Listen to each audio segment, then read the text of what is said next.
Okay, let's dive right into this. Welcome to The Explainer. Today we're unpacking what is easily one of the most fascinating and really one of the most multi-layered prophecies in all of ancient scripture. I'm talking about Isaiah chapter 29. We're going to look at how these massive, sweeping, and honestly tragic events of ancient history actually act as a direct mirror for a modern restoration. We're dealing with ancient sieges, buried records, sealed books, and this complete flipping of the script where the ancient world's absolute worst tragedies somehow become the latter day's greatest miracles. So, to set the stakes right out of the gate, Isaiah chapter 29, verse 1 opens with this: Woe to Ariel, the city where David dwelt. Add year to year, let them kill sacrifices. Now, that is a seriously ominous warning. Basically, the people of Judah are just carrying on with their solemn New Year festivals, going through the motions year after year. They kind of think their routine sacrifices are enough to keep them safe, you know? But Isaiah, he's standing up and announcing heaviness, sorrow, and literally impending doom for the city of David. To decode this whole ancient mystery, we're going to trace 5 main themes today. First, woe to Ariel. Second, 3 ancient sieges. Third, whispers out of the dust. Fourth, the sealed book. And finally, a marvelous work. Let's get into it. All right, section 1, woe to Ariel and unlocking the symbolism of the altar. Now, what is absolutely fascinating here is the double meaning of the word itself. Ariel is actually a compound of the Hebrew words for lion and God, literally meaning lion of God. But get this, it also translates to the hearth of the altar, which is a meaning we see reinforced over in Ezekiel chapter 43. So Isaiah is using Ariel to identify the city of Jerusalem, right? But by using that specific word, he's symbolically transforming the entire city into the very hearth of a massive sacrificial altar. And the reason for that intense imagery becomes pretty grimly clear when we look at Isaiah chapter 29, verse 2. It says, Yet I will distress Ariel, and there shall be heaviness and sorrow, and it shall be unto me as Ariel. So because the people have completely removed their hearts from the Lord, Jerusalem itself is going to become an altar of judgment. God is essentially saying the city will be filled with the ultimate sacrifice, meaning the literal sacrifice of its own people by sword and fire. To put that into perspective, the historian Josephus later wrote about the Roman destruction of Jerusalem, and he actually noted that the fire of many houses was literally put out or quenched by the blood of the fallen. Just incredibly tragic. Which brings us to section 2, 3 ancient sieges and the physical destruction of the city. This totally brilliantly illustrates this horrible historical cycle of destruction that's outlined in our sources. You see, the tragedy repeats itself over and over across the centuries. First, way back in 701 BC, the mighty Assyrian army camped against Jerusalem. Then, second, in 586 BC, Babylon laid siege and utterly destroyed both the city and the temple. And then third, jumping ahead to 70 AD, the Roman army under Titus subjected Jerusalem to a brutal 5-month siege, which sadly ended with the temple burning completely to the ground. Her sources point out just how wildly historically accurate Isaiah's description is here. Listen to Isaiah chapter 29, verse 3. It reads, And I will camp against thee round about, and will lay siege against thee with a mount, and I will raise forts against thee. And that's exactly what happened. Assyria, Babylon, and Rome all literally surrounded Jerusalem. They built these huge military garrisons, raised dirt ramparts just to completely entrap the inhabitants, and essentially slowly starved the city out before finally breaking through those ancient stone walls. Then, the text goes on to describe a truly catastrophic aftermath. Isaiah chapter 29, verse 6 states, Thou shalt be visited of the Lord of hosts with thunder, and with earthquake, and great noise, with storm and tempest, and the flame of devouring fire. Now, anciently, this tempest and devouring fire definitely echoed the Roman destruction of the temple in 70 AD. But, and here's where it gets really fascinating, our sources point out a crazy parallel. While this language was maybe a bit symbolic for Jerusalem, it was fulfilled entirely literally over in the Americas in 34 AD. We're talking actual physical earthquakes, massive storms, and entire cities either sinking into the earth or burning right at the exact time of the crucifixion. All right, let's keep moving. Section 3, whispers out of the dust, and a destroyed nation speaks. So let me ask you a question. Really think about this for a second. How exactly does a destroyed nation speak from the dust? When a whole civilization is burned to the ground, its people either scattered or totally slain, how does their voice even survive? Well, figuring out the answer to that question completely resets our entire understanding of Isaiah's timeline. And the answer lies right there in Isaiah chapter 29, verse 4.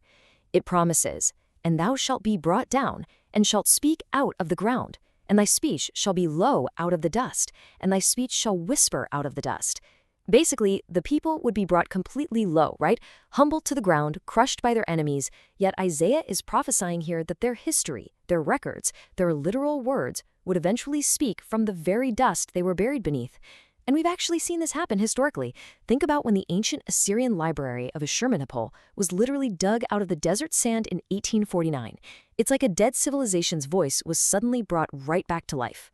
But our sources highlight an even more specific fulfillment of this, found in 2 Nephi chapter 26, verse 16. It states, "For those who shall be destroyed shall speak unto them out of the ground, and their speech shall whisper out of the dust." See what's happening here? The ancient American prophet Nephi is beautifully using Isaiah's words as a type, like a prophetic framework for his own people. He knows his civilization is doomed to be destroyed, sadly, but he's promising that their written records are going to be buried safely in the earth and will later whisper right out of the dust to future generations. Which sets us up perfectly for section 4, the sealed book and the learned and the unlearned. Because look, this whole whispering from the dust thing, it doesn't happen easily. As Isaiah chapter 29, verse 11 explains, "And the vision of all is become unto you as the words of a book that is sealed, which men deliver to one that is learned, saying, Read this, I pray thee. And he saith, I cannot, for it is sealed." This perfectly illustrates how the spiritual blindness of the world kind of blocks the learned from understanding God's revelations. If you just have mere human learning without any spiritual illumination, well, you're going to treat these prophetic words like a completely closed, sealed book. But then, and I love this, the narrative completely shifts in the very next verse. Isaiah chapter 29, verse 12 says, "And the book is delivered to him that is not learned, saying, Read this, I pray thee. And he saith, I am not learned." This introduces such a brilliant irony. God basically bypasses all the world's renowned, highly educated scholars, and instead, he delivers his word to someone who is completely unlearned in the languages and the traditional wisdom of the world. Our sources point directly to how this literally played out in the modern era. It's wild. Think about the learned man. That role was fulfilled by Professor Charles Anthon back in the 19th century.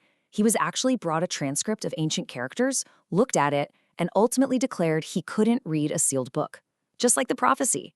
And then contrast that with the unlearned man, Joseph Smith. He freely admitted his lack of formal education, right? Yet he proceeded to translate the entire Book of Mormon by divine power. It is a literal historical echo of Isaiah's ancient framework playing out in real time. And you guys, the parallels just keep getting stronger. Isaiah chapter 29, verse 13 continues, "Wherefore the Lord said, For as much as this people draw near me with their mouth, and with their lips do honor me, but have removed their heart far from me." Now pay attention to that phrasing. This exact description of deep spiritual hypocrisy was used in Isaiah's day. Then it was repeated by Jesus Christ himself in the New Testament. And then, incredibly enough, it was repeated verbatim to Joseph Smith during his first vision in 1820 to describe the current state of modern Christianity. The continuity there is just staggering. And that perfect echo brings us right to our final section, number 5, a marvelous work and the modern restoration. Because of this really deep spiritual slumber the world is in, the Lord makes an incredible promise in Isaiah chapter 29, verse 14. He says, "Therefore, behold, I will proceed to do a marvelous work among this people, even a marvelous work and a wonder, for the wisdom of their wise men shall perish." The Lord is promising an event that is so profound, so earth-shattering, that it's going to completely overcome the spiritual darkness of the nations and basically just upend all that worldly wisdom we were talking about earlier.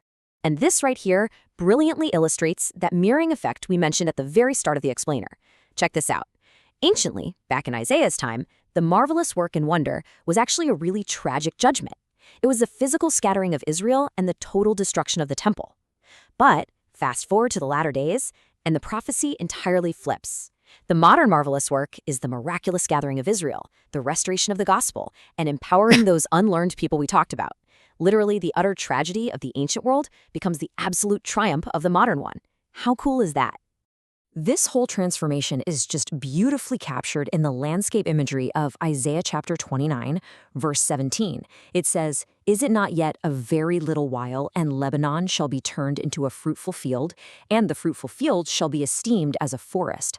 Now, symbolically speaking, the Gentiles, who were once viewed as a bit of a barren forest, much like Lebanon, they're suddenly going to become a totally fruitful field through the preaching of this newly restored gospel. And finally, the cure for that deep, deep sleep is revealed. Isaiah chapter 29, verse 18 promises, "And in that day shall the deaf hear the words of the book, and the eyes of the blind shall see out of obscurity and out of darkness." I mean, think about it. Through the unsealing of all these ancient records, stuff like the Dead Sea Scrolls, literally revealing Isaiah's exact words, and of course the coming forth of the Book of Mormon, our collective spiritual deafness and blindness are finally cured. The light literally pierces the darkness. Which leaves us with one really powerful final thought to mull over. Look, the ancient sieges, they're over. The records have already been dug up from the earth. The book is no longer sealed. But the big question remains for every single one of us. Are you actually listening to those voices whispering from the dust? How are you personally receiving this marvelous work today? Take a minute to really think about that. Thank you so much for joining me on this explainer, and I'll catch you next time.